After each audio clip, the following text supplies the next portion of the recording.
Nawiguj do dworzec PKP. Dzisiaj chciałbym wam zaprezentować takie ciekawe urządzenie Android Auto tutaj podczas jazdy, ponieważ no myślę, że to jest najlepszy test. Trochę na tym urządzonku pojeździłem, więc mogę wam przedstawić jego plusy i minusy, jak to wygląda odnośnie użytkowania takiego właśnie sprzętu. Zapraszam was do oglądania. Moi drodzy, urządzenie zamontowałem sobie, jak widzicie, w sposób taki, że jest ono na desce rozdzielczej przyklejone na klej silikonowy. Myślę, że jest to dosyć dobre rozwiązanie, ponieważ teoretycznie, nie sprawdziłem tego w praktyce, klej, który jest na przystawce silikonowy, on wypełnia pory na desce rozdzielczej i nie powoduje też pozostałości jakichś po odklejeniu, podobno. Ale no wiadomo, by trzeba było to zweryfikować i sprawdzić. Ja na razie nie zamierzam tego odklejać, bo później by był problem, gdzieś by trzeba było to montować jakoś na stałe. Jak na razie zrobiłem trochę kilometrów naprawdę i po mieście, i po trasie z tym urządzeniem. Nic tutaj złego się nie dzieje, nic się nie odkleja, więc myślę, że w tej kwestii spoko. Ale odnośnie samego urządzenia, czyli jego funkcjonalności w takim normalnym użytkowaniu podczas oczywiście jazdy. Przede wszystkim urządzenie, główną jego funkcją, którą posiada, to jest Android Auto i CarPlay, czyli możecie połączyć swój telefon razem z tym urządzeniem, zarówno androidowe sprzęty, Samsungi i tak dalej, jak i iPhony, czyli wtedy jest to połączenie CarPlay, ale na razie przetestowałem głównie Androida. Chciałem się połączyć tutaj z iPhone'em 6s, którego dodatkowo używam. Niestety to połączenie się nie powiodło, można było tylko przeprowadzać rozmowy, czyli połączenia głosowe i puszczać muzyki, ale nawigacji niestety nie można było tutaj wyświetlać na tym starym iPhone'ie. Przeprowadzę jeszcze test na iPhone'ie 13, do którego też tam mam dostęp, ale na razie opieram swój test na Androidzie i Samsungu Galaxy S22 Ultra, ponieważ słuchajcie, sprzęt ma dosyć spore wymagania odnośnie szybkości właśnie działania, jeśli chodzi o telefon, bo chodzi o tą transmisję tak jakby z telefonu waszego do tego urządzenia, bo urządzenie samo w sobie, żeby była tutaj zasada, którą powinniście znać, jak działa ten sprzęt, ono nie ma żadnej pamięci wbudowanej, nie wgracie do niego żadnych map, możecie dołączyć tutaj jedynie sobie kartę pamięci lub też pendrive, bo takie wejścia tutaj są dedykowane i można podłączyć je.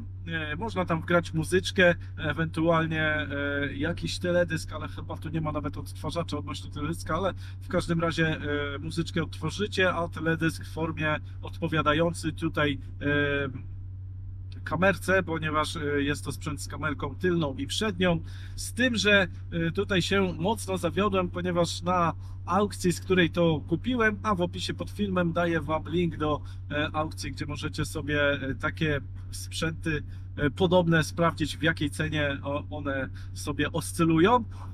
Ale chodzi o to, że w aukcji była informacja odnośnie tego sprzętu, że wyglądało to, jakby był tam podzielony ekran, gdzie na połowie ekranu była kamera, na drugiej połowie była nawigacja i tak można było sobie jechać. Okazuje się, że nie jest tak łatwo. Jeśli chcemy włączyć kamerę przednią, no to musimy wyjść z nawigacji i niestety wtedy nie mamy informacji drogowych. Nawiguj do dworzec PKP.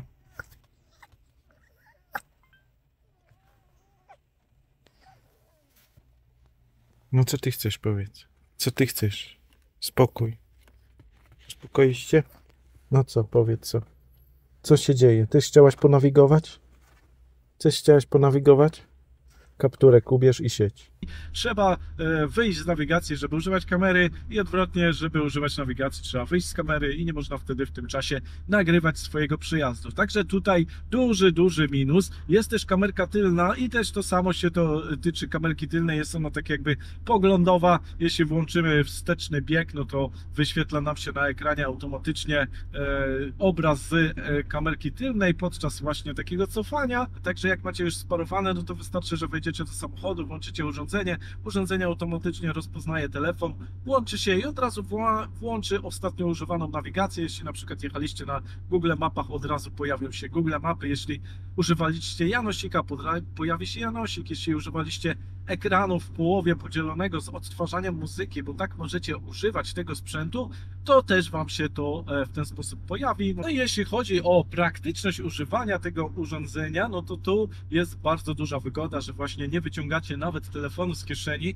automatycznie on będzie informował Was o przychodzących powiadomieniach. Możecie te powiadomienia odczytywać sobie z głośnika, z tego urządzenia lub też poprzez transmitter z połączenia do radia. Co prawda ten transmitter jest bardzo słabej jakości i tutaj nie ma mowy o jakiejś dobrej jakości muzyce, także bardziej on właśnie może posłużyć jedynie do odtwarzania informacji drogowych z mapy, ewentualnie odczytywania Waszych informacji z telefonu, czyli jeśli ktoś Wam SMS-a najzwyczajniej przysyła, Wy możecie go sobie odtworzyć na głośniku w radiu, jeśli macie połączone urządzenie przez transmitter, ale urządzenie ma też wbudowany swój głośnik. Ja w ten sposób tego używam najczęściej, że najzwyczajniej nie łączę się przez transmitter, ponieważ raz, że tak jak mówiłem, jest on słabej jakości, a tym samym nie możemy włączyć sobie radia i odsłuchiwać czegoś tam w radyjku.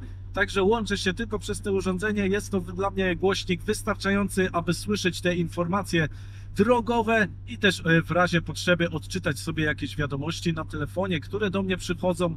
Możemy z urządzenia telefonować, czyli wystarczy, że powiemy, że urządzonko ma zadzwonić do kogoś, ono automatycznie wybiera numer telefonu. Co do technicznej aspektów tego urządzenia, podczas przejazdu do Warszawy 700 km w jedną i w drugą stronę 2 razy urządzonko się rozłączyło, czyli to wyglądało w ten sposób, że tak jakby straciło połączenie i był czarny obraz, musiałem najzwyczajniej je zresetować, czyli wyłączyć i włączyć i ponownie się połączyło z telefonem. Także jeśli zależy Wam na tym, aby po uruchomieniu, po wyłączeniu pojazdu jeszcze coś tam w nawigacji sobie sprawdzić, no to zwróćcie na to uwagę, że urządzenie nie ma wbudowanej baterii, także tu też myślę, że minus, bo mogła jakaś tam bateryjka być, chociaż takie 5 minut, żeby podtrzymywała.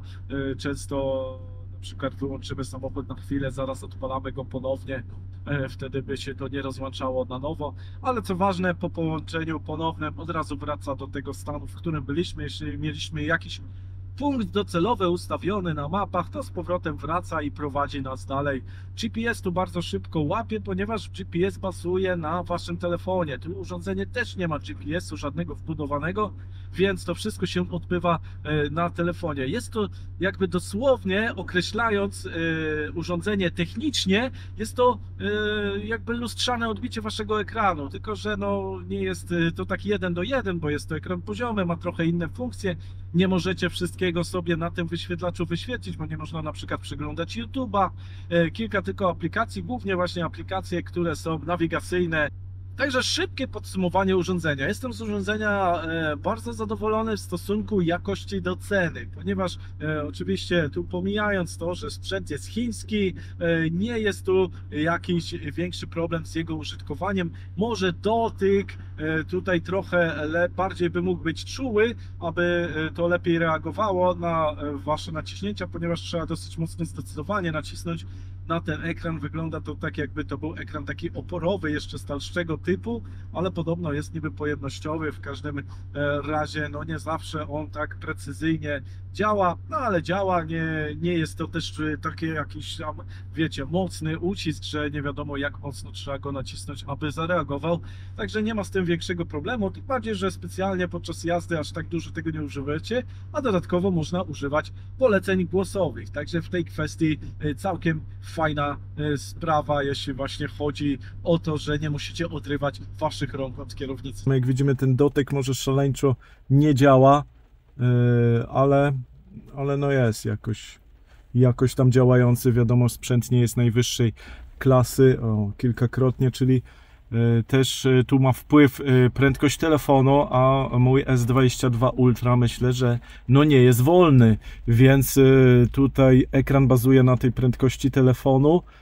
i to też może mieć wpływ, więc jeśli jeszcze wolniejszy telefon, będę to testował z jakimś moim starszym Samsungiem, no to zobaczymy, jak to wtedy działa. Jak widzimy, możemy tu przełączać się pomiędzy naszymi nawigacjami. Ostatnio używane elementy dostępne są tutaj w rogu. Teraz na przykład nacisnę sobie mapy Google'a i jak widzimy, od razu nam przeskakuje do naszych map Google. I też z automatu wybiera się kierunek, który ostatnio wybieraliśmy, czyli nasz docelowy punkt, gdzieś tam chyba do dworca PKP nastawiłem. Pokazuje nam się w rogu ekranu godzina i naładowanie naszego telefonu, więc to nie ma wpływu tu na nasze urządzenie. Ono samo w sobie nie ma baterii, jest cały czas podłączony do prądu. Jeśli tylko odłączymy zasilanie, ja aktualnie mam je podłączone pod zapalniczkę, będę tutaj przerabiał sobie te całe zasilanie w taki sposób, aby to uruchamiało się wszystko z kluczykiem, gdzieś te kable były fajnie pochowane, czyli jak wyciągę zapalniczkę, no to zobaczcie, automatycznie nasze urządzenie się wyłączyło i od razu na ekranie nie mamy nic i jest telefon rozłączony. I od razu dodam, że nie jest to żadna reklama, nie mam nic z tego, że polecam Wam ten sprzęt lub też nie polecam. Powiedziałem o jego minusach, wadach, ale stosunek do cena, do jakości produktu myślę, że jest spoko, więc nie ma tutaj za dużo co marudzić, a przede wszystkim urządzenie jest bardzo wygodne, ponieważ szybko łączy się z Waszym telefonem. Może jakiejś innej firmy polecacie sprzęt, który nieco lepiej działa, a może jakiś dotyk czy wyświetlacz jest lepszy. Także w komentarzu napiszcie, jak to wygląda u Was. Nie zapomnijcie też o subskrypcji kanału, jak i innych odcinkach. Tutaj obok Wam się wyświetla najnowszy odcinek, który dla Was nagrałem. Serdecznie Was zapraszam, zobaczcie sobie, kliknijcie i oczywiście do usłyszenia, do zobaczenia w kolejnych produkcjach. Cześć!